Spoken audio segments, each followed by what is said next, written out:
Bienvenue à tous. Donc on se retrouve aujourd'hui pour le live Actin Vision Snowflake, inspiré du Titanic. Ça va être une démonstration de machine learning avec Snowpark. Je suis Julia pour Actin Vision et je suis ravie de présenter ce webinaire aujourd'hui avec mes collègues d'Actin Vision Grand Est. Alors, Étienne Ciseaux, qui est consultant BI, et Radoslav Ilchev, également consultant BI et leader de nos compétences Snowflake. Bonjour à vous deux, bienvenue. Bonjour Julien, merci. Salut, bonjour. Donc, avant de démarrer, peut-être un petit rappel de l'agenda pour que vous ayez un petit peu la structure de ce webinaire. Donc, on va démarrer par une introduction pratique et technique, donc pratique de Snowflake et d'ActinVision, puis un petit peu plus technique de Snowflake avec l'intervention de Radoslav. On va évidemment présenter le cas et ce pourquoi on se retrouve aujourd'hui, et ce sera du coup l'affaire d'Étienne et de Radoslav, une petite conclusion, une petite session de Q&A, quelques règles pratiques aussi. Donc, on est sur un live Teams. Vous pouvez interagir à tout moment avec nous. Je veillerai à prendre toutes les questions, donc n'hésitez pas à les poser. On les aura à l'écran et ça permettra un petit peu de rythmer aussi le webinaire. Et puis, pour toutes celles pour lesquelles on n'aura pas eu le temps de répondre, et on les prendra à la fin, du coup, sur la session de Q&A. Et s'il n'y a pas de questions pour le moment, eh bien, je vous propose de démarrer tout de suite. Je vais tenter de partager mon écran efficacement. Hop. Et je vais demander à mes collègues de me confirmer que vous voyez bien la bonne slide. Tout C'est bon. parfait, Julien. On va très bien. Super. Et bien, du coup, on peut démarrer officiellement ce webinaire. Donc ce webinaire, comme je disais, Snowflake avec Titanic, et donc surtout pour montrer le potentiel de Snowpark. Et pour parler un petit peu de Snowflake, c'est vrai qu'il est difficile d'être passé à côté de la révolution cloud de ces dernières années en matière de base de données. Donc on connaît tous maintenant Snowflake. Snowflake a été créé par la naissance, en tout cas par le postulat qu'il n'existait pas, selon les deux créateurs que sont Benoît et Thierry, qui sont, et je le dis avec fierté, deux Français, d'architecture pouvant supporter les problématiques de performance et d'élasticité dans le cloud. Donc, ils ont décidé de créer une data platform qui se veut capable de changer le monde, je reprends leurs termes, ou au moins de changer la manière dont les datas sont stockées dans le cloud. Cette architecture, elle est 100% cloud et elle permet de répondre aux problématiques de scalabilité, de concurrence et de déverrouiller tous les usages data pour tout type de population d'une organisation, et donc venir casser tous les silos qui existent. On sait que voilà, Snowflake est à la fois inspirant par la qualité de son produit, donc sa capacité à s'adapter au marché et à proposer toujours de nouvelles features qui vont venir améliorer le quotidien de ses users, mais aussi de par son histoire qui s'est construite finalement sur une bromance de Thierry et Benoît, c'est-à-dire sur la rencontre de deux personnes qui ont souhaité ensemble révolutionner leur domaine et finalement apporter une solution qui répondait à leurs attentes et surtout à celles du marché.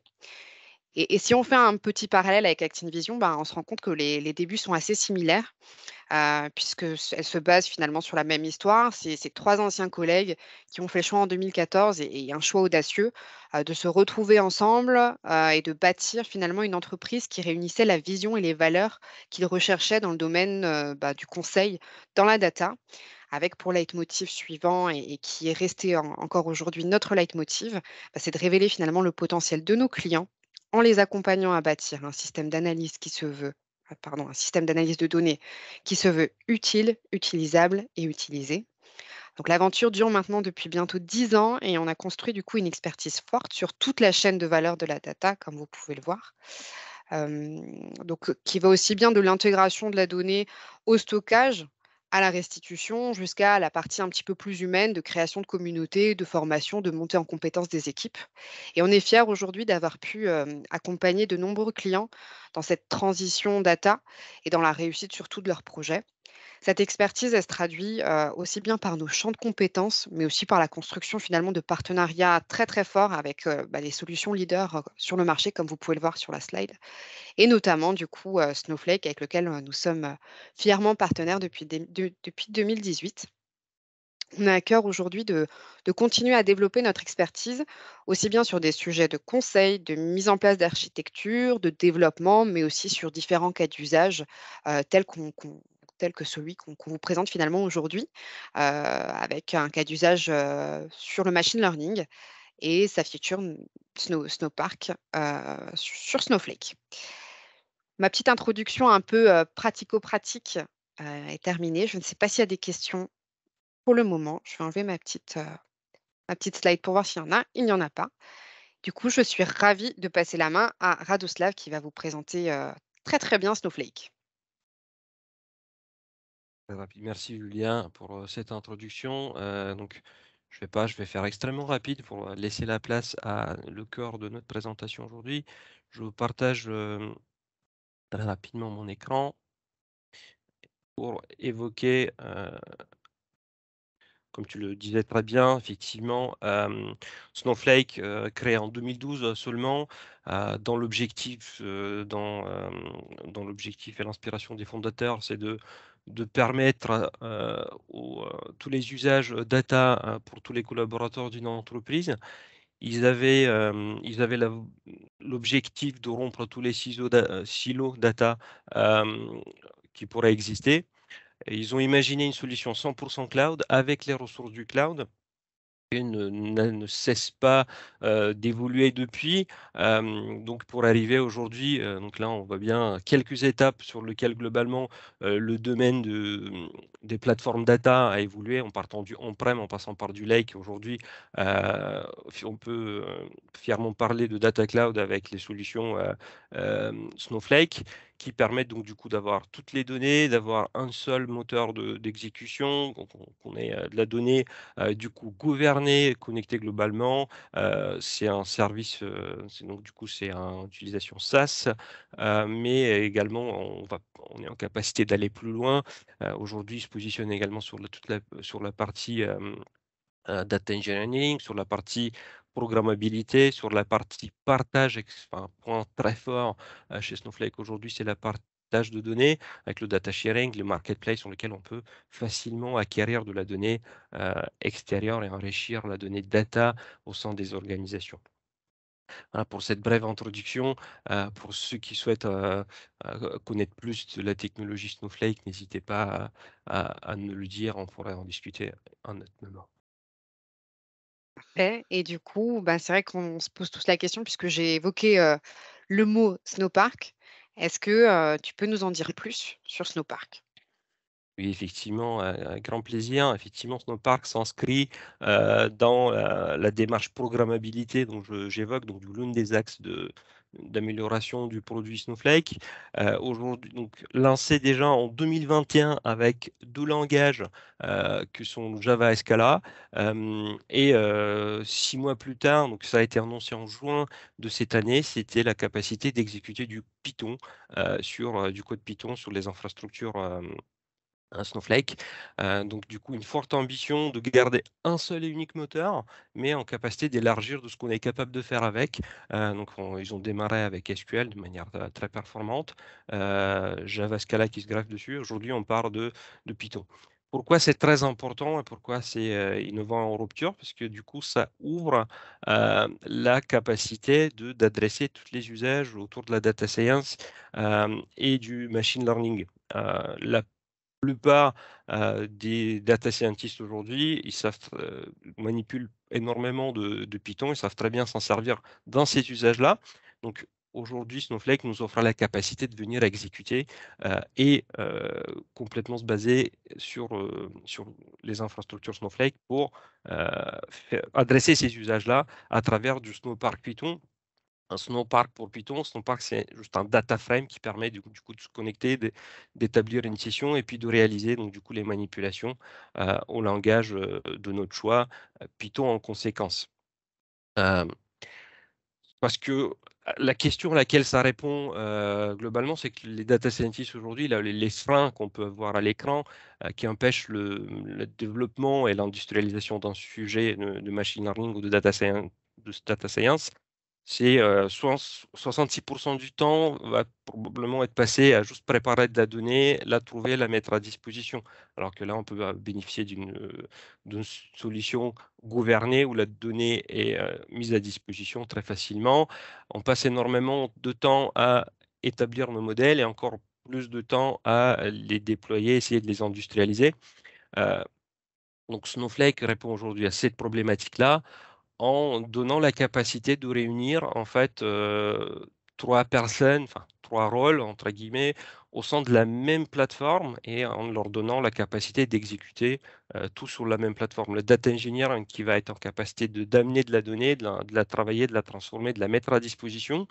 Le data scientist qui va être en capacité donc du coup d'aller plus loin, de l'enrichir avec des modèles prédictifs, donner apporter le plus dans le futur sur ces données-là. Et finalement, de manière très simple, en utilisant donc du coup toutes les librairies Python qui sont disponibles aujourd'hui, voire même potentiellement des outils externes, venir donner à disposition un data analyst pour faire ces analyses directement, que ce soit à travers d'un outil comme de visualisation de données ou tout simplement pour faire des requêtes et comprendre un tout petit peu le business et chercher la plus-value business. On arrive facilement du coup de nicher les 3 rôles au sein de la même plateforme, garder une donnée sécurisée et gouvernée qui reste au même endroit, elle ne sort pas, on n'a pas besoin de la recopier, elle reste là où elle est née nativement. Voilà. Donc ça schématise un tout petit peu pourquoi on parle aujourd'hui de Snowpark et de Python et les avantages que ça ouvre. Et je pense que la question que tout le monde se pose, c'est finalement de quoi on va parler aujourd'hui et comment vous allez utiliser tous les deux finalement Snowpark pour le cas d'usage Titanic. Et là, du coup, bah, je vous passe la main. Vous n'êtes plus des consultants BI, mais vous devenez nos capitaines et vous avez la lourde responsabilité de nous ramener normalement à bon port. Et on verra si on y sera. En effet, merci beaucoup. Effectivement, on va parler du use case d'aujourd'hui, donc qui est volontairement un use case très simple en termes de données et très compréhensible en termes de données, mais qui permet quand même de voir comment on arrive à implémenter un use case machine learning avec, euh, avec Snowflake. Donc, du coup, effectivement, on va faire un voyage avec un paquebot virtuel Titanic. Donc, comme vous pouvez le voir, aujourd'hui, vous avez tous pris, tous ceux qui participent à ce webinaire, ils ont pris place sur le paquebot. Donc, on va faire ce voyage ensemble. euh, et puis on verra le résultat de la fin, si vous avez, selon notre modèle prédictif, si vous avez réussi à, à survivre à le périple ou malheureusement vous êtes victime dans ce voyage. Et sur ce, je vais arrêter mon partage et je vais passer la main à Capitaine Étienne Ciseaux pour nous amener sur le vrai voyage du machine learning et l'implémentation Et, Python. et moi, j'en profite quand même aussi entre-temps pour rappeler que si vous avez des questions, puisque là, on va rentrer dans le vif du sujet, n'hésitez pas à les poser et on les prendra au fur et à mesure et Radoslav et Étienne seront ravis d'y répondre. À vous, capitaine. Ok, merci à vous deux pour cette introduction. Donc, je vais passer sur la partie technique. Je vais vous présenter mon environnement de développement et présenter un peu ce petit projet, donc comment on l'a développé, à quoi il sert et un peu montrer son exploitation. Alors voilà, confirmez bien qu'on voit mon notebook. Je te Tout le à fait. confirme. Ok, très bien. Donc, du coup, on va pouvoir commencer.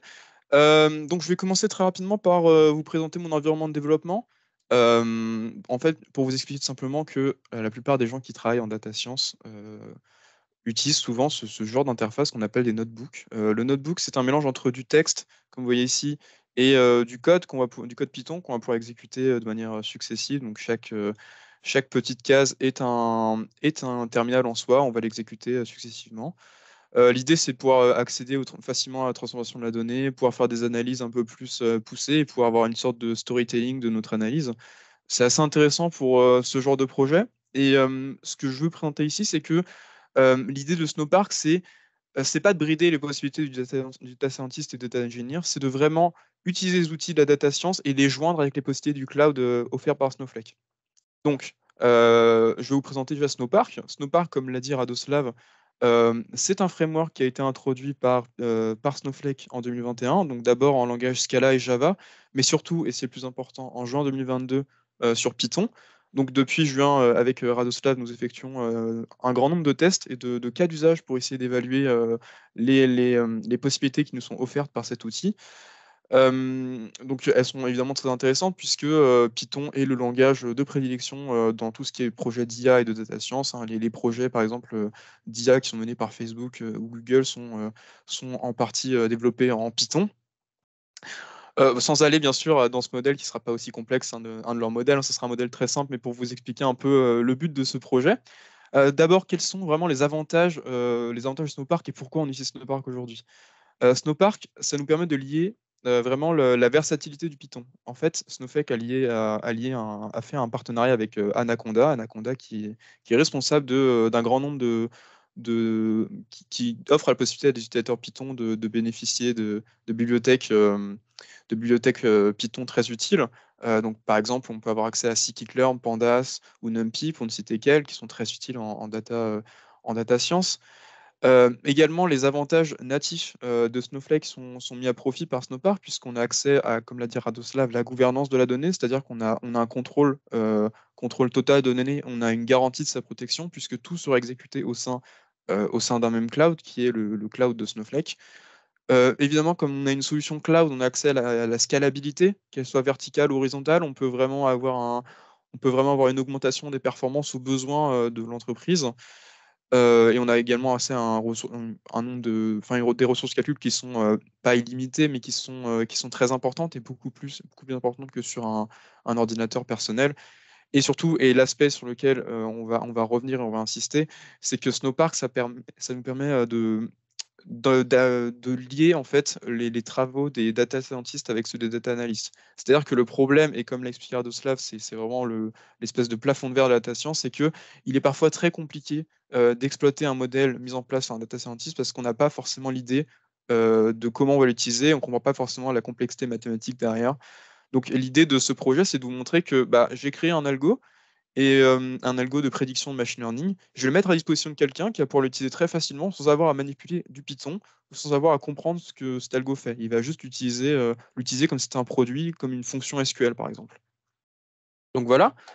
Voilà, très rapidement, ce sont les différents avantages de Snowflake et de Snowpark. Donc c'est pour ça qu'on utilise cette solution pour essayer de déployer du machine learning sur le cloud et de le rendre utilisable à l'échelle de l'entreprise.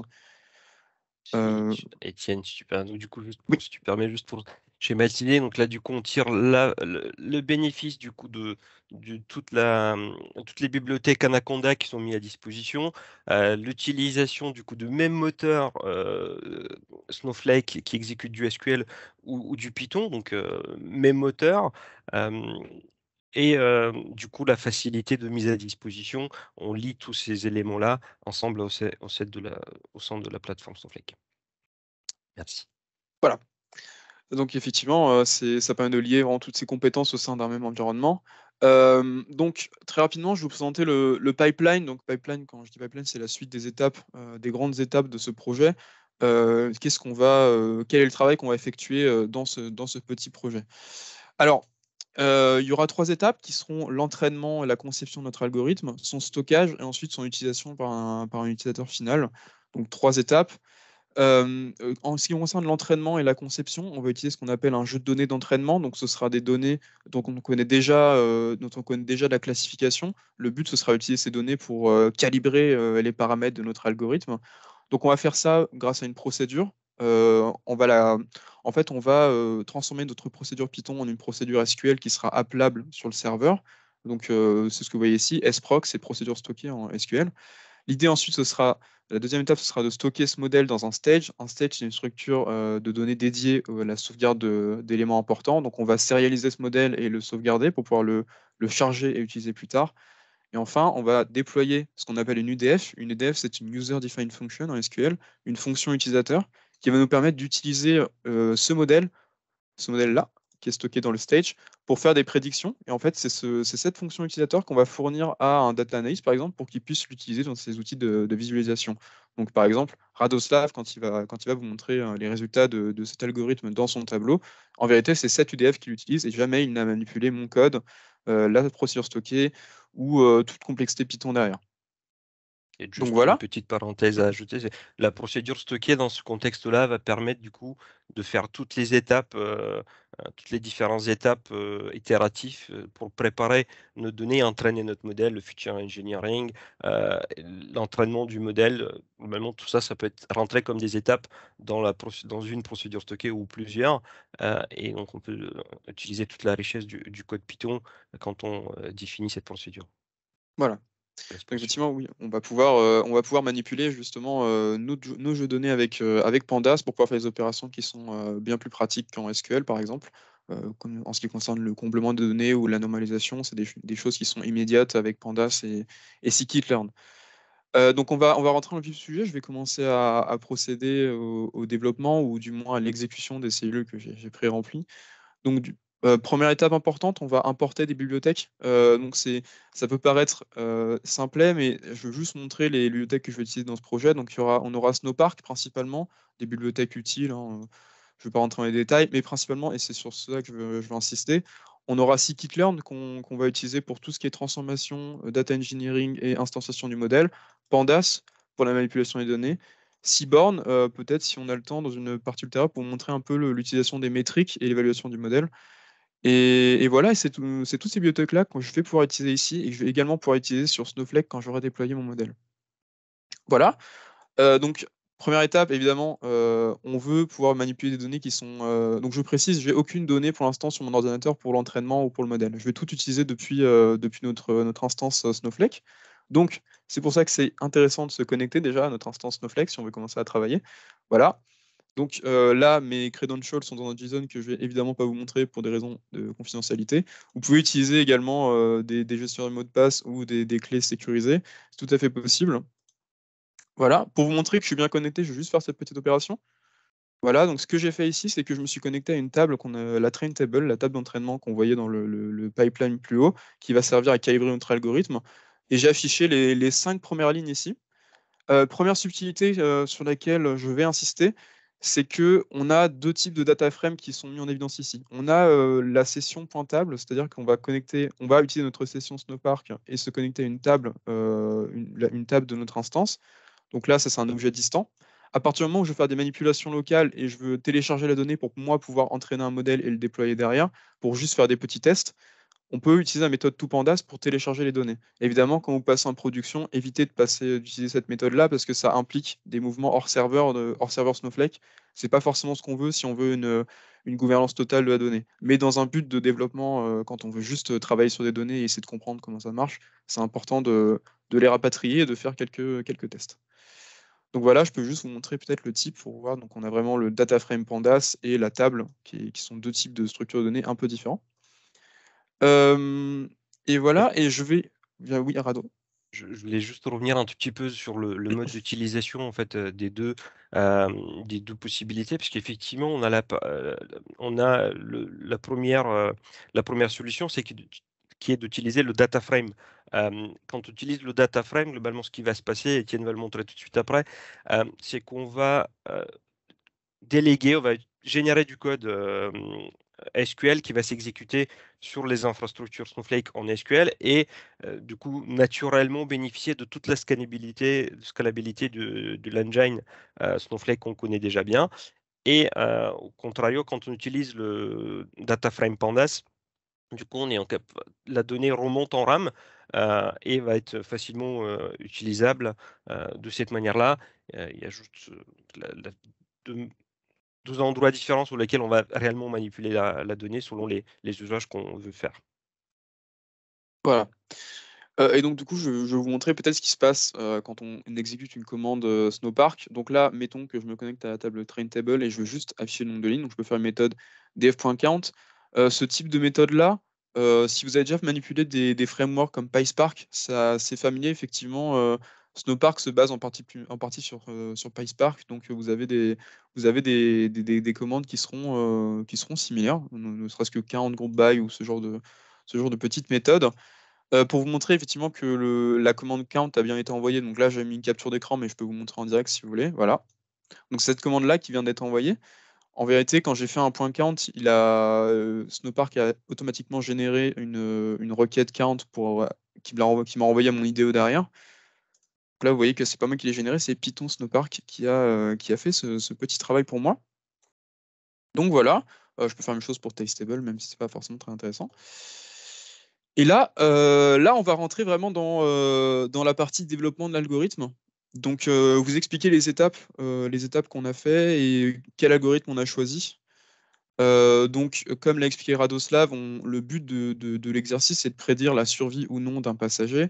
Et pour ça, on va utiliser 5 catégories qui sont le lieu d'embarcation, le sexe, la classe du passager, son âge et le prix du billet. Voilà.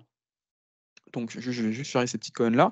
Et l'algorithme qu'on va utiliser, c'est un random forest. Alors, le random forest, c'est un algorithme très, très connu du machine learning. C'est principalement ce qu'on utilise pour les premières classifications assez simples, comme ceux du Titanic. Un random forest, qu'est-ce que c'est? C'est juste un ensemble d'arbres de décision générés aléatoirement qui vont chacun renvoyer une classification. La classification finale de la random forest, donc de la forêt d'arbres aléatoires, sera le vote majoritaire de tous ces arbres. Donc globalement, comme l'indique le schéma que Nina nous a fait au préalable, effectivement, c'est très simple à comprendre. Le but de cet algorithme, c'est de combiner plein de méthodes très simples pour avoir un résultat qui, au final, est aussi intéressant que sur un modèle complexe comme un réseau de neurones. Donc voilà, l'idée, c'est de vous montrer que c'est facile de débloquer ce type de modèle. Donc, alors, je vais procéder vraiment au code du modèle en soi. Donc, là, on va utiliser vraiment la bibliothèque sklearn pour générer ce petit modèle. On va faire ce qu'on appelle une suite d'instructions. On va faire un pipeline, pardon, qui est en vérité une suite d'instructions. Donc, comme je vous ai dit tout à l'heure, on manipule 5 colonnes différentes. Parmi ces colonnes, on a du numérique et des catégoriels. Les numériques, évidemment, pas besoin de travailler dessus directement. Les catégoriels, en revanche, étant donné que les modèles fonctionnent avec des données numériques, il va falloir les encoder. Fort heureusement, scikit-learn nous propose des encodeurs pour faire ce travail-là pour nous. Donc, ce qu'on appelle un one-hop encoder. Je ne vais pas rentrer dans les détails. Également important, on peut voir dans certaines données, et je vais remonter très rapidement sur le petit commande que je fais avant, vous voyez que des fois il y a des NaN. NaN, c'est-à-dire qu'il y a des données manquantes. C'est très important de prendre en compte ces NaN et de les combler si possible, d'utiliser une stratégie de comblement qui est intéressante. Je vais redescendre très rapidement, je vais vous montrer la stratégie que j'ai choisie. Alors, L'idée, il y a 2 oui, petites questions, bien sûr. si je peux t'interrompre maintenant. Alors, c'est Joachim qui nous demande, pourquoi utiliser le min-max scaler et non pas le Mhm. standard scaler? Et deuxième question, comme ça tu l'as aussi en tête, pourquoi utiliser le hard voting, vote à la majorité, et non pas le soft voting? Alors, le min-max scaler, c'est simplement parce que les résultats, j'ai pu observer, étaient meilleurs qu'avec le standard scaler. Mais effectivement, ça aurait été tout à fait possible d'utiliser le standard scaler. Et d'ailleurs, les premiers tests qu'on a fait, c'était avec ce standardisation-là. En revanche, pourquoi le hard voting et non pas le soft voting? Pareil, bah, en fait, on a testé les hyperparamètres juste avant et les résultats qu'on avait avec le hard voting étaient plus intéressants qu'avec le soft voting. Voilà, c'est vraiment juste par expérimentation qu'on a pu déterminer ces hyperparamètres-là, en fait. C'est ces types de méthodes. Voilà. Mais effectivement, oui, Joachim, c'est tout à fait possible de tester avec ces types d'étapes, de steps, pour pouvoir un peu tuner notre algorithme et avoir des meilleurs paramètres. Vous pouvez faire une étape de grid search juste avant. Je vais revenir plus tard, peut-être, Joachim, si vous avez d'autres questions pour Et expliquer ça. il y en a peut-être une autre qui peut être Oui, intéressante aussi et complémentaire. Donc, c'est Darius qui nous demande, est-ce que les admins Snowflake doivent paramétrer quelque chose pour enabler, alors il y a une ouais, English, Snowpark, ou c'est disponible par défaut? alors, effectivement, de base, vous n'aurez pas accès aux bibliothèques Anaconda. Il faut entrer dans la configuration admin de votre Snowflake et activer les third party Anaconda, donc les packages Anaconda de troisième partie, si ça se traduit comme ça en français. L'idée, c'est d'autoriser votre session à mettre à disposition de votre code des fichiers Anaconda. Voilà. Juste, c'est la seule manipulation à faire. Très globalement, ce sera. Si je peux préciser, effectivement, c'est une manipulation extrêmement simple. Globalement, il faut juste valider les conditions d'utilisation d'Anaconda globalement.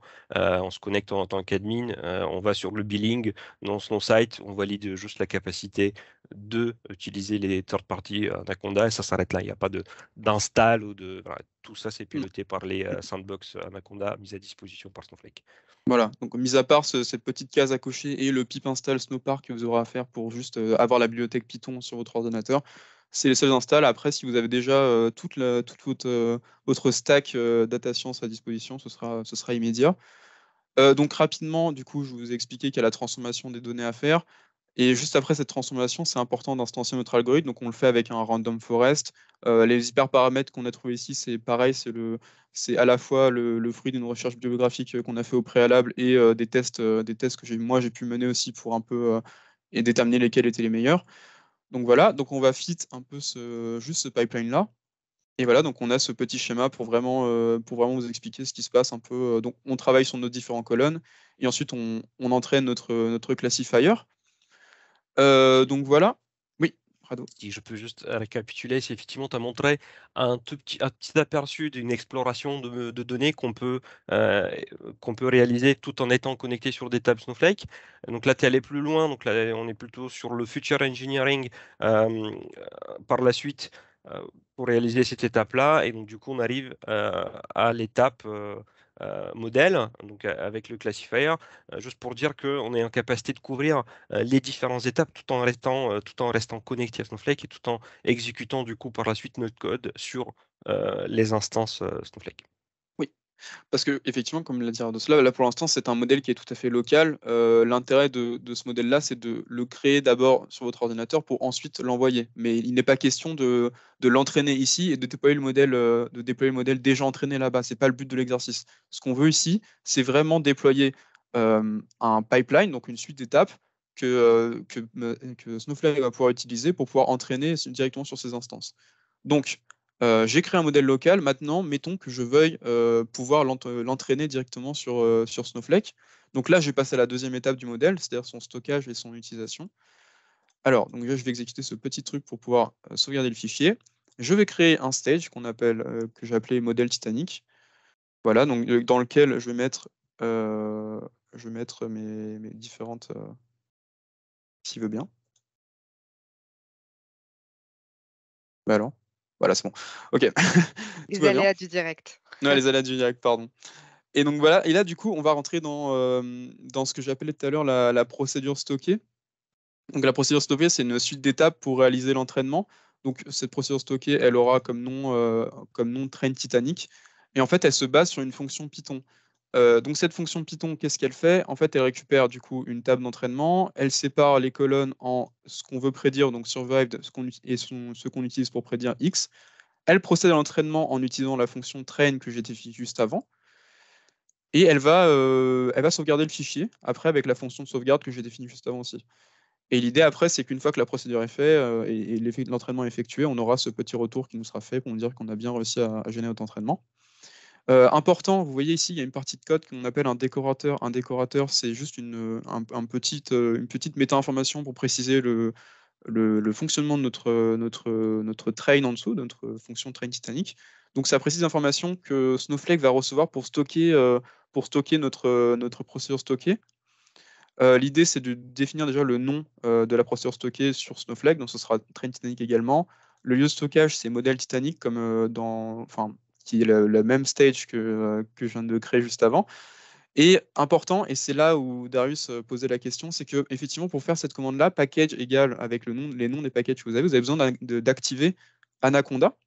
Et en fait, quand vous allez préciser ça, Snowflake va mettre à disposition les différents packages dont vous avez besoin.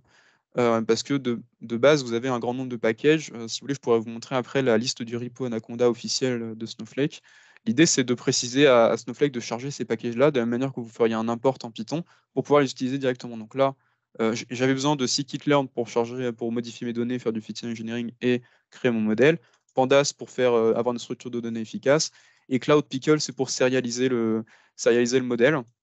Donc là, je vais juste exécuter la procédure stockée. J'aurais dû le faire un petit peu avant, ça va prendre quelques secondes. Donc voilà, pour vous montrer après, une fois que ce sera déployé, elle est bien disponible sur le serveur. Alors, je vais commencer juste après à vous expliquer peut-être la user-defined function, à moins que Rado, tu as peut-être quelque chose à ajouter à ce Oui. moment-là. Il y a même une petite question pour nous faire Oui, bien sûr. patienter. Donc Est-ce qu'on peut renseigner des versions avec les packages au niveau des Sprock? C'est une très bonne question. Effectivement, on peut le faire. On peut définir ici, par exemple, si vous voyez Escalern, on peut définir en faisant de la même manière qu'on le ferait pour un environnement Poetry ou Anaconda. Vous pouvez préciser un égal et le numéro de la version. Par exemple, si vous allez sur Pandas, si vous allez sur le repo, donc je vais vous le montrer maintenant, et qu'on tape Pandas, voilà, vous voyez que, pas GeoPandas, du coup, l'autre Pandas, Voilà, ce pandas-là. Vous voyez que la dernière version est à 1.4.4. Vous avez accès aussi aux versions inférieures. Alors, à vérifier quelles versions sont disponibles. Il y a pas, bien sûr, il n'y aura pas les versions bêta de Pandas. Vous avez accès, vous pouvez faire une commande dans votre worksheet Snowflake pour avoir accès aux différentes versions des packages. Mais effectivement, c'est important. C'est important comme question parce que oui, il y a certains projets où vous aurez des conflits d'environnement si vous ne précisez pas ça. Si vous travaillez sur un environnement où vous utilisez une fonction déprécie, par exemple, de GeoPandas, c'est important d'utiliser cet argument-là et de préciser vraiment dans votre import quel numéro quelle version de la bibliothèque vous allez utiliser. Donc effectivement, on peut faire ça, et c'est même très important. Donc voilà, maintenant j'ai déployé la procédure stockée, donc ça a marché, voilà, il y a le petit code qui a été exécuté. Je vais juste vous montrer elle existe déjà. Donc déjà, je vais vous montrer que le modèle Titanic est là, que là, il y a un stage, pour l'instant il n'y a rien dedans. Je vais vous montrer qu'on a une procédure stockée qui s'appelle train, voilà, qui vient d'être créée. Donc qui est là, elle a été créée du coup, voilà, donc là à l'instant. L'idée maintenant c'est de l'exécuter, donc je vais faire un call SQL depuis mon IDE, mais je pourrais très bien le faire sur Snowflake directement sur la worksheet parce que bon, ça reste du SQL. Donc voilà, entraînement effectué avec succès. Maintenant, l'entraînement est fait, je vais vous montrer que le modèle existe. Tac, voilà, on a un modèle Titanic RFC.joblib. Le joblib, c'est juste le format de serialisation que j'ai choisi, qui est conseillé par Snowflake pour stocker les modèles. Donc là, dans le modèle Titanic, j'ai un petit modèle que je vais pouvoir utiliser. Et c'est ce qu'on va faire. On va déployer une petite fonction readFile pour juste lire le fichier. On va créer une UDF. Donc c'est une fonction utilisateur SQL pour pouvoir faire des prédictions. Alors, la différence entre une UDF et une procédure stockée, c'est la même qu'entre une fonction et une procédure. Une procédure, c'est une suite d'instructions. Une fonction, c'est une suite d'instructions qui nous donne un retour en particulier qu'on veut. Donc là, en particulier, ce qu'on veut, c'est une prédiction. Donc, qu'est-ce qu'on fait? En vérité, on charge un modèle, on réalise une sérialisation des lignes, de la ligne qu'on veut prédire. Donc, par exemple, si vous avez genre l'âge, le prix du billet, le sexe du passager. L'important, c'est de sérialiser dans une array, en fait, d'en faire un objet que Snowflake peut manipuler, et ensuite faire une prédiction faire une prédiction avec la méthode predict sur cette structure de données, et ensuite on aura directement le retour. Donc voilà, pareil que pour la procédure stockée, vous avez besoin de définir un décorateur dans lequel vous avez les informations importantes, donc les packages, comme je l'ai dit juste avant, donc là, scikit-learn et panda, bien sûr, la localisation du fichier, donc là, ce sera dans le modèle Titanic, et le nom de la fonction que vous allez utiliser dans dans Snowflake, pardon. Et donc là, pour vous montrer qu'elle existe, je vais vous la montrer, voilà. Donc là, ce que je fais avec cette commande, c'est juste que je récupère les fonctions qui commencent par predict, et après la suite du fichier, bien sûr. C'est ce qui existe. Et là, du coup, on a predict survival from same model qui a été créé à l'instant. Alors voilà, ne vous fiez pas aux timestamps, on est en -8, mais quand on repasse dans notre fuseau horaire, c'est effectivement à l'instant. Et donc voilà. Peut-être apporter juste une petite précision, parce que tu as glissé un petit lapsus. Tu as dit fonction SQL, en fait, c'est de la manière dont on définirait ça dans SQL, mais pour ceux qui connaissent dans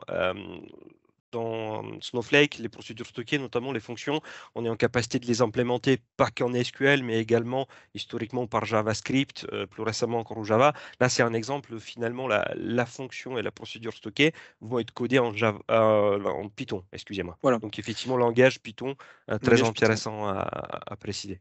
Voilà, donc pour montrer vraiment qu'il y a un support natif du Python dans Snowflake. Et donc là, c'est bon, là, en fait, avec ces toutes petites étapes, on a réussi à juste entraîner un modèle de machine learning sur Snowflake. Donc, si vous voulez, je peux refaire encore l'entraînement pour vous prouver que tout à l'heure, je l'ai fait dans mon IDE, mais c'est comme ça reste du SQL, je peux très bien le faire ici. Donc là, évidemment, c'est un modèle très simple sur quelques lignes, enfin sur quelques centaines de lignes, donc ça prend un temps relativement rapide. Donc là, le modèle, normalement, a été recréé. Voilà. Il y a une petite question avant, Étienne. Donc, c'est Pascal qui demande quand je vois un read file dans une méthode UDF appelée pour plusieurs millions de lignes, j'ai des sueurs froides. Est-ce que read file charge le modèle en mémoire et le réutilise entre les lignes? Le read file sera appelé qu'une seule fois, normalement, Pascal. Il sera juste appelé avant que les lignes soient manipulées. Normalement, Ne vous inquiétez pas, il n'y aura pas un read file qui sera exécuté 1 million de fois. Ce sera exécuté une fois pour charger le modèle. Et après, toutes ces données seront, une fois que le modèle est mis à disposition, vous avez juste à faire le predict. Et ajouter peut-être qu'on a UDF classique, mais on a une capacité d'appeler les UDF en batch aussi, et de définir des largeurs de batch pour gagner en performance et en scalabilité. Il Voilà. y À a une noter question. aussi, Pardon, oui, je vas-y, je t'en vais prie. répondre à ces 2 questions-là. Oui. Pascal a noté aussi qu'effectivement, là, ce cas d'usage-là, c'est effectivement pas très bien optimisé. Ce serait plus intéressant de procéder à un travail, par exemple, avec des UDTF. Je ne sais pas si vous avez manipulé ce type de structure.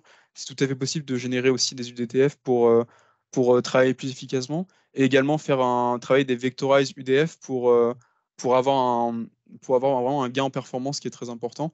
Là, c'était vraiment un cas très simple pour vous montrer qu'on charge le modèle, on fait les manipulations et on a un résultat très rapide. Mais effectivement, c'est une bonne remarque que vous avez fait. Et oui, je vous invite à étudier aussi les UDTF et tout. Et c'est ce type de méthode-là pour optimiser la performance de Snowpark. Et aussi, Asen, oui, effectivement, si predict proba est une. Alors, je ne connais pas cette fonction sur scikit-learn, je suis désolé, mais si effectivement c'est quelque chose qui existe nativement en scikit-learn, ce sera tout à fait possible de l'utiliser. Moi, j'ai toujours l'habitude de faire avec des petits predicts sur mon scikit-learn. Et voilà.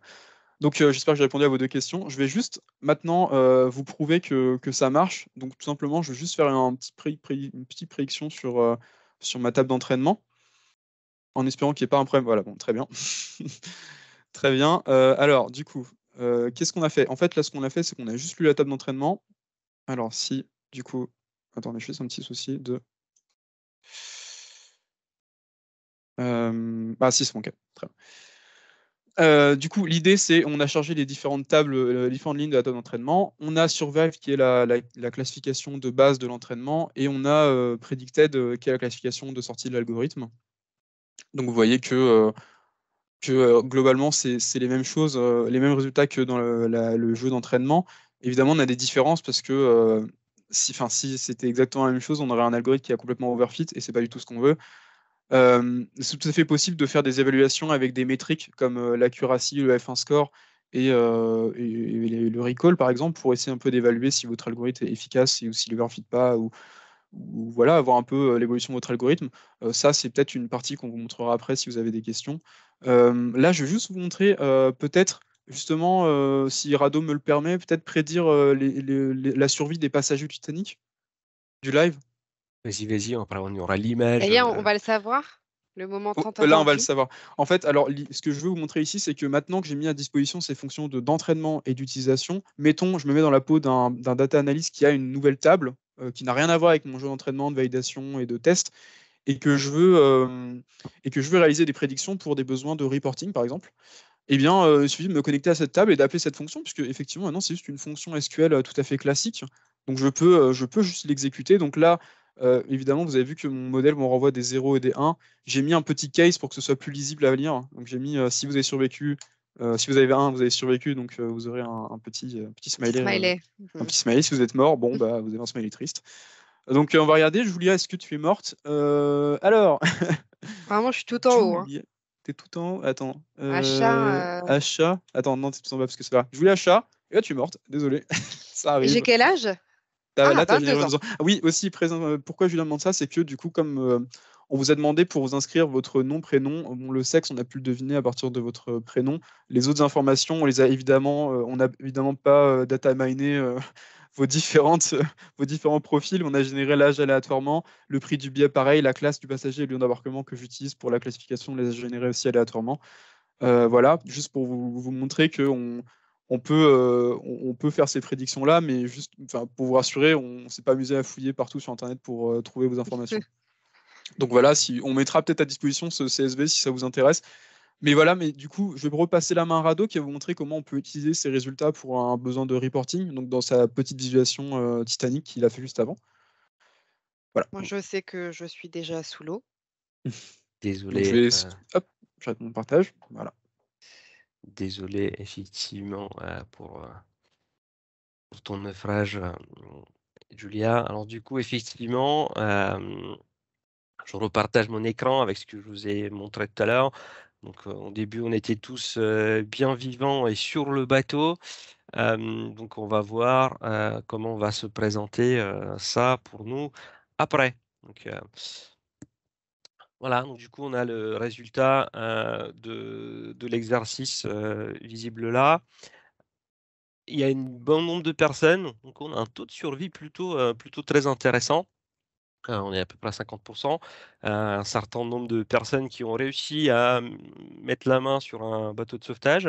Il y en a malheureusement quelques-uns qui sont au fond de l'océan.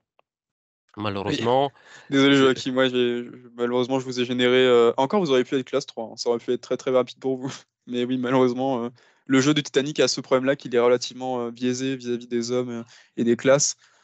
Bon, c'était aussi le but de cet algorithme, c'est aussi, enfin de ce dataset, c'est vous montrer que on peut utiliser un dataset simple et qu'il est assez visuel. Donc voilà, Rado, excuse-moi, tu peux reprendre. je me- pas de souci. Je voulais juste me chercher moi-même et je me retrouve. Je suis un chanceux. J'ai Hmm. survécu. Je sais que On se demande Thomas. si Tian aussi a survécu. Moi, je suis pas inscrit, je crois que j'ai pas Ah, été, je me suis pas mis sur lui justement parce que bah, je suis le capitaine et de base, je coule avec mon bateau. normalement, ouais. Très bien. Et voilà, Thomas qui voulait savoir également, mais malheureusement, Thomas, je suis désolé pour toi, mais tu fais partie des victimes pour ce voyage-là. De toute façon, si vous voulez savoir si vous avez survécu ou pas, vous n'hésitez pas à nous demander et puis on vous le dira à la suite du live. Eh bien, parfait. Messieurs, vous avez tout dit sur ce petit cas d'usage Titanic. Mhm. On laisse place du coup, effectivement, ben, aux questions. Avant, peut-être peut-être Préciser. préciser peut-être les perspectives du produit. Pourquoi on a fait ce projet-là et pourquoi, qu'est-ce qu'on on compte en faire? Peut-être, je sais pas si tu veux que j'en parle. Eh ben, avec plaisir. C'est ma question du coup Ok, pour toi. excuse-moi. Excuse-moi, je t'ai un peu grillé sur ça, désolé. Je t'en Le prie. graphique de présentation a été généré avec quoi? Je vais juste revenir juste après sur ça. Alors, en fait, du coup, Snowpark, au moment où on a commencé à travailler dessus, était en public preview, donc en phase de test public, avec un grand nombre de limitations qui ont été levées au fur et à mesure du développement de ces différents projets. Le projet Titanic que vous voyez là, c'est un des premiers projets qu'on a pu mettre en place avec Snowpark. Évidemment, il y a eu d'autres tests derrière, beaucoup plus complexes, mais moins visuels du coup. Un test également chez un client qui a pu être mené. C'est très important de comprendre que Snowflake insiste énormément sur Snowpark et essaye de faire de ce produit son fer de lance. J'en veux pour preuve la mise à disposition des warehouses mises à disposition exprès enfin, spécifiquement calibrés pour Snowflake et pour Snowpark, pardon. Donc ce sont des warehouses qui sont optimisées pour le Python et le machine learning, puisqu'elles ont 16 fois plus de RAM et 10 fois plus de cache, ce qui permet de faire un entraînement de jeux de données plus conséquent de manière plus rapide. Ça permet également de paralyser de manière plus efficace des opérations d'entraînement et de prédiction. À noter aussi que Snowflake nous avait parlé de GPU, donc de processeurs graphiques sur ces instances. Peut-être, on pense que c'est à venir et en tout cas, on reste à l'écoute du sujet et dès que ce sera possible, on aimerait bien faire un use case aussi sur ce cas-là pour déployer du deep learning ou des cas intéressants. Voilà. Peut-être Rado, tu as des choses à ajouter? Oui, merci, merci. Effectivement, des grandes nouveautés qui ont été annoncées par Snowflake pas plus tard que la semaine dernière, donc le 7-11, ils avaient Snow Day et effectivement, on pouvait bien voir qu'une grande partie des annonces concernaient ce sujet-là. Donc c'est un sujet qui aujourd'hui il est dans le corps de développement euh, chez Snowflake. C'est disponible en General Availability à partir de 7 novembre également, ce qui veut dire que vous pouvez aller en prod avec cette solution-là. Le public prévu a daté 6 mois, donc du juin depuis juin. Donc vous êtes en GA maintenant, vous pouvez aller en prod. Un autre élément peut-être intéressant qui m'a marqué pendant ces présentations le 7, Christian Kleinerman, qui est le VP Product chez Snowflake, nous a partagé l'info que le fait de mettre à disposition Snowpark Python, ça générait 6 fois plus d'adoption. Ils ont constaté 6 fois plus d'adoption de Snowflake piloté, propulsé par cette nouveauté-là. Donc, je trouve très intéressant. Donc, c'est un produit qui va encore évoluer. Ils ont glissé effectivement une phrase sur les GPU. On est très à l'écoute de effectivement quand et comment ça va se concrétiser, mais voilà, ça ouvre progressivement les capacités de ce qu'on sera capable de faire avec un Snowpark et Python. Bah, merci beaucoup pour ces petites précisions et du coup, ça a ouvert la porte à plein de questions.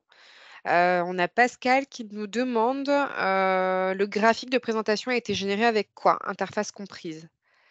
C'était du tableau concrètement. Là, c'était on a produit une table avec les prédictions sorties de. Donc, je peux à la limite même vous une petite vue. Et puis voilà, on avait les données qui récupèrent la prédiction. Et puis après, c'était tout simplement du tableau qui a été greffé dessus. Tableau software. Super, Voilà. super. C'est vrai que Donc, l'image était sympa. c'est intéressant de montrer que du coup, vous pouvez utiliser vos outils de reporting et toute votre stack et vos logiciels dédiés à la data que vous utilisez habituellement, sous réserve qu'il y a un connecteur Snowflake, en fait, c'est tout à fait possible de juste faire abstraction de tout le code Python qu'il y a derrière et d'utiliser vraiment les fonctions SQL, les fonctions Python complexes comme celles que j'ai utilisées pour faire du machine learning, de la manière, enfin aussi simplement que vous le feriez pour une fonction SQL que vous appariez dans Tableau ou dans Snowflake, en fait. C'est montrer vraiment cette interconnectivité qui est très facile à faire. Mmh. Merci. Autre petite question, donc là, c'est plus par rapport à notre expertise. Avez-vous de l'expérience sur des technologies concurrentes? Alors petite précision sur Data Lakehouse Platform et Databricks et ainsi des moyens de comparaison. Alors, un peu volontairement, donc du coup, si on voulait pas spécialement se lancer aujourd'hui sur un débat comparatif, ce qui est important de retenir, c'est que ça s'inscrit aujourd'hui sur Snowflake, ça s'inscrit dans une démarche que Snowflake aime bien offrir à ses clients, c'est le choix. C'est le choix de décider de comment ils vont implémenter au mieux selon leurs besoins, leur use case.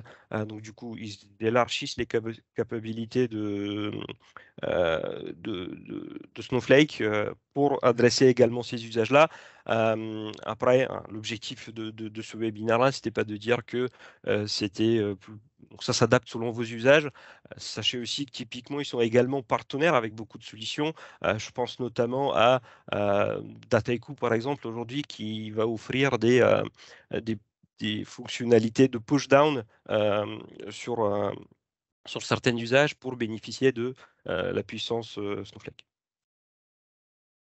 Merci Rado. Étienne, un complément ou Non, c'est effectivement ce que je voulais dire, c'est que Rado a très bien justifié le but de ce webinaire, c'était pas vraiment de comparer cette solution avec l'autre, c'était vraiment de détailler un peu les performances et les cas d'usage de Snowpark. À noter aussi que nous, on a choisi de faire du machine learning ici aussi. On a eu des projets et c'est intéressant de noter que en fait, Snowpark ouvre la voie à la data science parce qu'on utilise Python, mais ça ouvre la voie au Python de manière générale. Toutes les traitements complexes que vous pouvez faire en Python, toutes les capacités enfin, toutes les gestions de données que vous pourrez faire en Python et dont c'est pas possible de faire une abstraction en SQL, de le faire simplement. En fait, Snowpark permet de faire ce travail-là pour vous. Et ça permet de faire vraiment de déployer ce type d'algorithme en SQL, en fait. Et c'est pour ça que c'est un produit que je trouve intéressant. Voilà. merci beaucoup. Il y a une autre petite question de Pascal. Avez-vous en prévision un feature store? Hum, Pas vraiment intéressant sujet. Je serais même curieux qu'on développe un tout petit peu. Pascal, ce que tu entends par là, c'est pas vraiment prévu aujourd'hui, mais l'idée peut être très sympathique. Et Bien, donc on je, la je, garde. je prends l'occasion de répondre à une autre question de Pascal qui est effectivement mise à disposition du modèle à travers de l'EDF.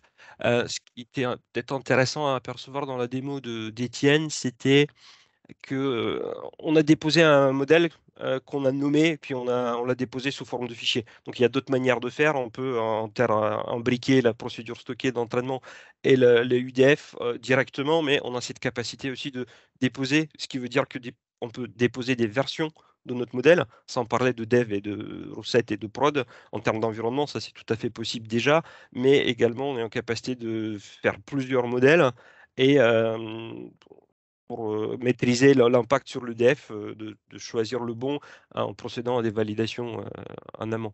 Donne une piste actuellement de comment on peut adresser ce point-là. Également, peut-être, c'est un point aussi sur lequel j'aimerais insister pour faciliter le développement d'algorithmes et de fonctions Python par Snowpark. L'idée, c'est que Snowflake dispose, en fait, comme je l'ai dit juste avant, d'un repo Anaconda sur lequel il y a un certain nombre de bibliothèques, sur lequel les bibliothèques ont une certaine version. Si vous voulez vraiment faciliter le développement, le plus simple, et c'est ce que j'ai fait pendant mes tests à moi, c'est de créer un environnement virtuel Anaconda sur votre machine et de pointer directement ce repo Anaconda, le repo Anaconda de Snowflake, le repo officiel, pour avoir les bonnes versions, pour éviter que quand vous déployez une fonction, par exemple, ça a pu nous arriver, une fonction qui utilisait GeoPandas et on a eu un souci de compatibilité parce qu'on avait un GeoPandas qui est trop récent. Donc l'idée, c'est toujours de pointer, d'essayer d'avoir les mêmes versions que Snowflake a à disposition pour essayer d'éviter ces problèmes de compatibilité et pouvoir maintenir plus facilement votre travail. Également, Snowflake a à disposition un petit outil pour, je crois que c'est les ID, pour vous pouvez demander de mettre à jour une bibliothèque ou voir d'ajouter carrément une nouvelle bibliothèque à disposition sur vos instances, si la demande est justifiée et si vous le faites, normalement, il la met à disposition assez rapidement. Donc, ça nous est arrivé quelquefois de devoir demander une update d'une bibliothèque parce qu'il y avait une fonctionnalité qui était dépréciée. Voilà, donc c'est possible de le faire. Et encore une fois, c'est les limites que j'ai pu évoquer juste avant, c'est qu'on a pu rencontrer ce problème-là. C'est un problème qui est en cours de résolution et qui est amené à disparaître dans le futur. Donc ça fait partie de certaines limitations du coup. Ça fait partie d'une certaine limitation, oui. Est-ce qu'il y en a, tu en vois d'autres? Du coup, l'autre que j'ai évoqué, effectivement, c'était celle qui a été levée par les virtual warehouse optimisés pour Snowpark. C'était la limitation en RAM. En fait, comme du coup, vous exécutez votre code Python sur leurs instances, vous utilisez leur limitation machine. C'était possible pour certains algorithmes. Je pense par exemple à du clustering qui demande un grand nombre de calculs de distance entre les points. C'est possible que on ait un RAM, pardon, on a un plantage de la RAM, enfin au niveau de la RAM du kernel, c'est-à-dire qu'il y a la RAM sature en fait, on n'a pas assez de RAM à disposition.